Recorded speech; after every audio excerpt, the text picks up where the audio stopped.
you very much. I'm with the highly respected president of Syria, and we are working together. We were, right from the beginning, we were responsible, along with actually President Erdogan also felt very strongly. And he's done a really fantastic job as president. He's unified the country in a very short period of time. I'd say like a year and a half, about a year and a half. And right from the beginning, it was a real mess. It was a very disjointed place, and he's brought it together. He's a strong person. He's a great leader. He's respected by everybody, including me. And we're proud to have him together. We're just here to talk a little bit. We released sanctions from the country, which really, I think, was a big boost. The sanctions was a very important thing. And we're proud of the job he's doing. Syria's become a very stable, I mean, it's amazing. In a short period of time, it's really been stabilized. And we're proud of that. And to be part of the Middle East. Syria had one of the great cultures, the professors and lawyers and doctors. It had one of the great cultures of any country, not just Middle East. And then it went through this terrible period of time. But it's a country that a lot of people are very proud of, and they're proud of the job he's done. Thank you very much, Mr. President. Would you like to say something? في الحقيقة أنه حققنا إنجاز كبير في تحرير سوريا وإسقاط النظام السابق. We have made a great achievement in the toppling of the former regime. وكما ذكر فخامة الرئيس خلال سنة ونصف حققنا إنجاز كبير في توحيد البلاد ووضع على السكة الصحيحة من التنمية والاقتصاد. And as President Trump said, in a year and a half, we made an achievement in bringing the country together, unifying the country and put it back on track. هذا بفضل الشعب القوي، الشعب السوري اللي تكلم عنه فخامة الرئيس ترامب. Of course, this is due to our strong people, the strong Syrian people that President Trump talked about.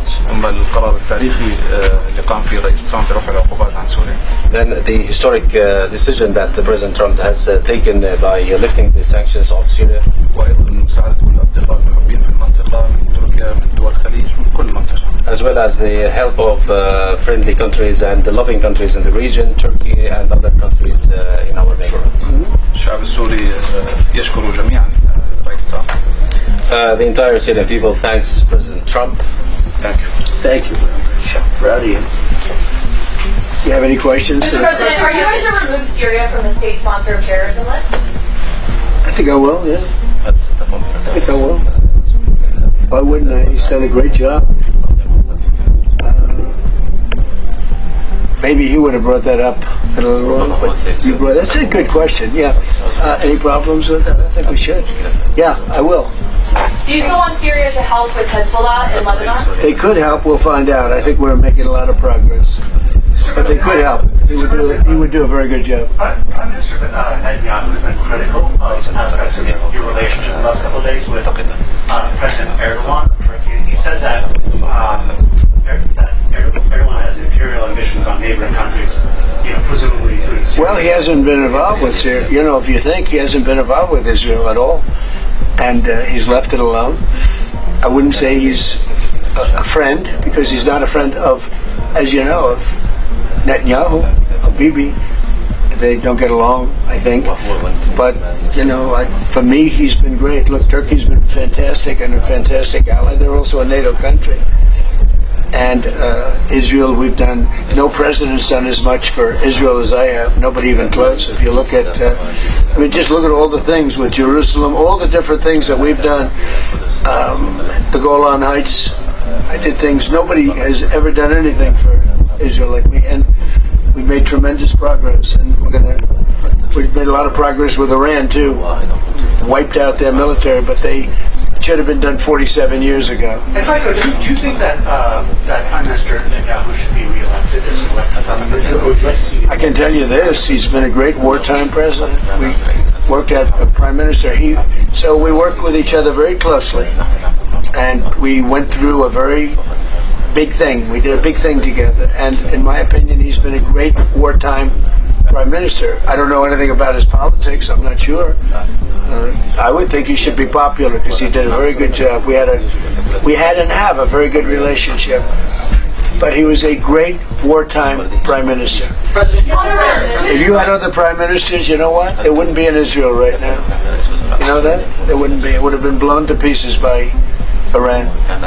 If you had a weak prime minister, you wouldn't have. And if you had a different president, I guarantee there wouldn't be an Israel.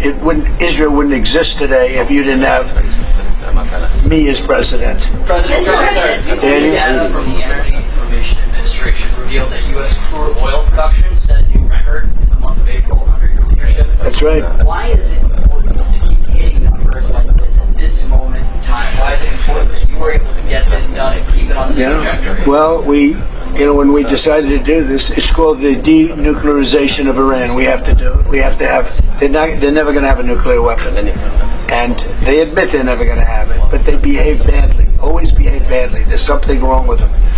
But when we did this, we thought oil would go very low. Now maybe we'll do some other things that could lift it a little bit, but I don't think it's going to lift it a lot at all. I think oil is coming down. There's tremendous amounts of oil. Scott, what would you say about that? Yes, so record production under President Trump in his first term. Now in his second term, the U.S. is an energy superpower. It's why we weathered the conflict better than anyone else. And there, just this weekend, Bloomberg wrote that there is an oil glut out there, and we think that safe, secure American oil maybe even should trade at a premium to the rest of the world. So we have, if you add it up, you take Saudi Arabia and take Russia, two big oil producers, we do more than twice as much. We do more than, so think of it, Saudi Arabia, Russia put together, we do more oil, and that's not including Venezuela. It's pretty amazing. And this all happened during my term. We started it at first term. Biden blew it because he had no idea what he was doing. But we are producing more oil right now than Saudi Arabia and Russia combined by almost double. Okay, any other questions? Yes, ma'am. You've said that dealing with the Iranians is a waste of time. How do you plan to get the nuclear material and the nuclear assurances that you want? Well, we've already got the nuclear material because it's so far underground, nobody's going to be able to get it except us because we have the equipment that can get it. But I call it the nuclear dust. The nuclear material is so far down underneath a mountain, and now that's been determined, that it would take massive machinery that we have that no other country has. They can't get So it. you have no plans to go in, boots on the ground? Why would I go in now? I'd go in when they're completely either eliminated or whatever happens, or an agreement's made. Mr. President, Yes. if you cut off trade with Spain, does that mean that you're going to have to renegotiate a trade agreement with the EU? With who? With the EU, any past trade agreements you already have? We're going to see what happens with the EU. You know, they've treated us very badly for years, and they took advantage of us. Look, we're very close to those countries, right?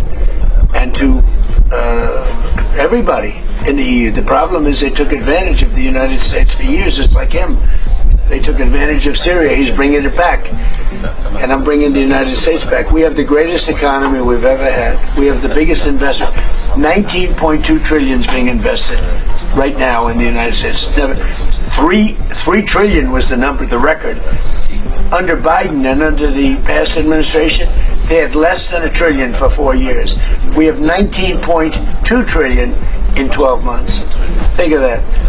We have the largest amount of money being invested in a country in history. Pretty amazing. 19.2 trillion with a T. So, and they're building factories all over the country. I think yesterday Toyota announced they're leaving Mexico.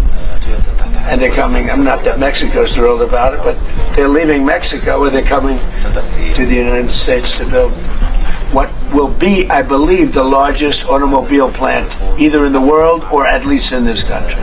Mr. President, Daniel? quick domestic question. You announced on your social a couple days ago that Walmart is cutting their price by 15%.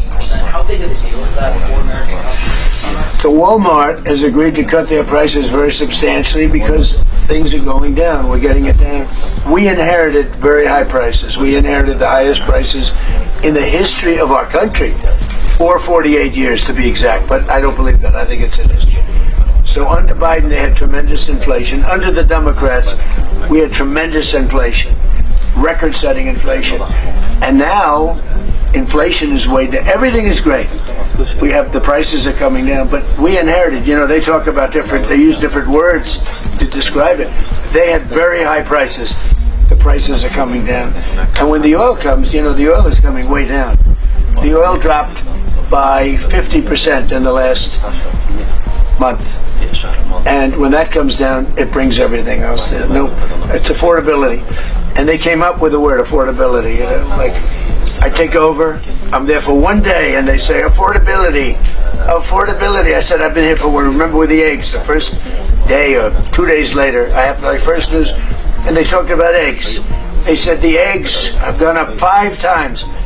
I've been in office for one day. And I said, well, we'll have to do something. In fact, they told me not to order eggs for the Easter egg hunt at the White House. I should use plastic. I said, we're not doing that. And by the time we came, it was a couple of months later, that happened, and we ordered thousands of eggs. And right now, eggs are way down. The prices are way down, and they're coming down further. So they made up a phony word that they used. They said affordability. They're the ones that caused the affordability prices. I didn't. But I brought it down.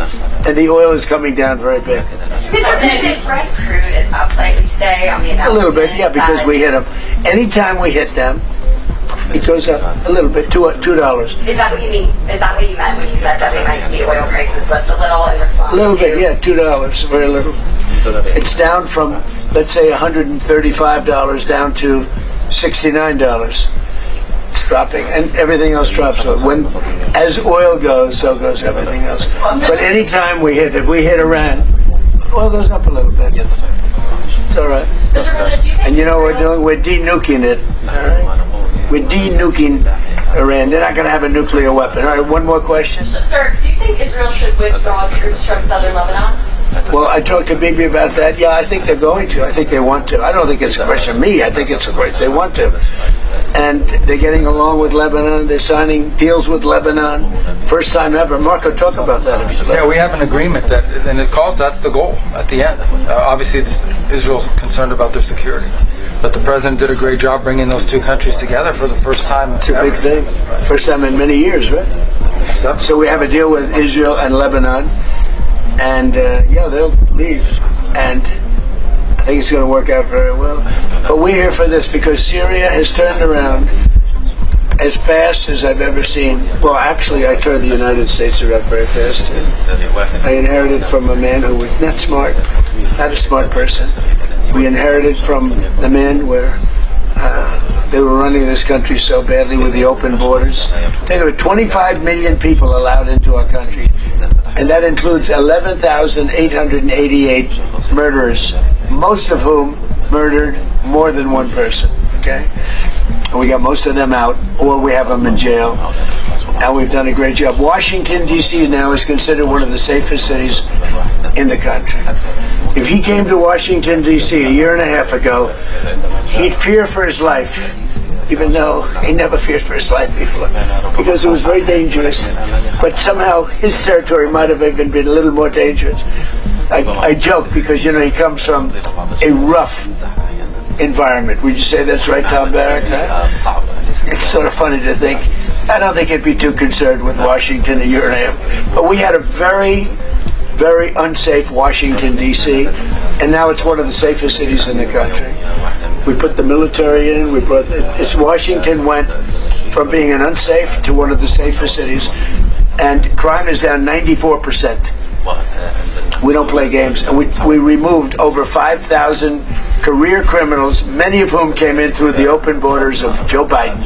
We did the same thing with Memphis, Tennessee. We did the same thing with in Louisiana.